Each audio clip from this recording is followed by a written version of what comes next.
different issues. And then every time you solve the issue and they 100% sure that this is the truth, they just jump to another issue and they just don't want to know the truth.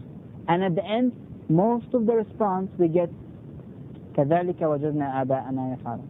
And this is how we found our family doing. Up to this day, wallahi. From the time of Noah, go all the way, including Prophet Jesus, and up to this point, up to our days in USA.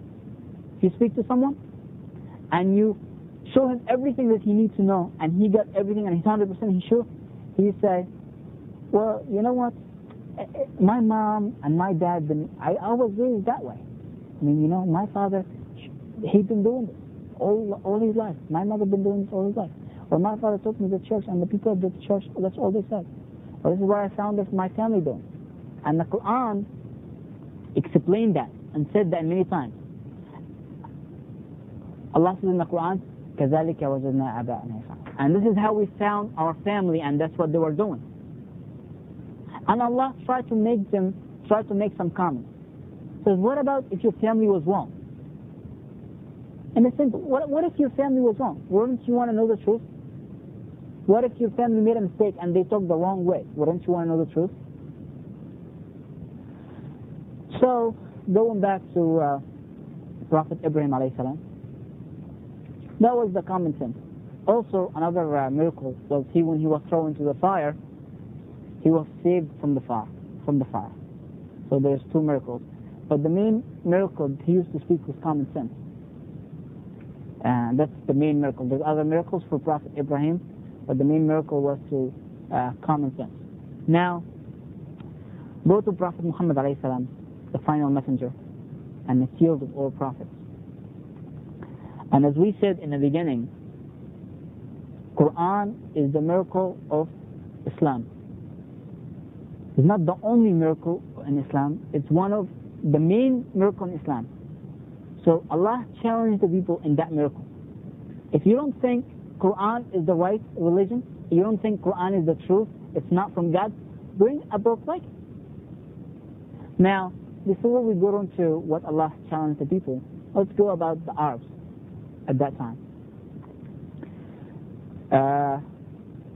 The Arabs at that time were experts in playing with the language and playing with words. That's their expertise. And that's what they enjoy. You know, we enjoy now, I enjoy watching hockey myself sometimes. Sometimes I watch football. You know, some people like basketball. Serious, some people love basketball to death, I tell you. Some people like soccer. I like soccer sometimes. Some people like soccer. These are the sports that people like, right? And when you see like a football or basketball game champion, the final, what do you call it? Final state? Final what? Championship? Yeah, the final game, what do you call it? Yeah. Exactly. So, you don't see anybody on the street. Everybody's home watching the game. Everybody you go out on the street, see what happens to everybody. You don't see anybody on the street. And I was visiting Egypt. When an important soccer game comes, you see the street empty. You don't see anybody on the street because they love to watch soccer. And the Arabs at the time of Prophet Muhammad ﷺ were experts in language. They used to play with language. They used to play with words. They take the words and they join the sentence together. Okay. And they make poetry with the words.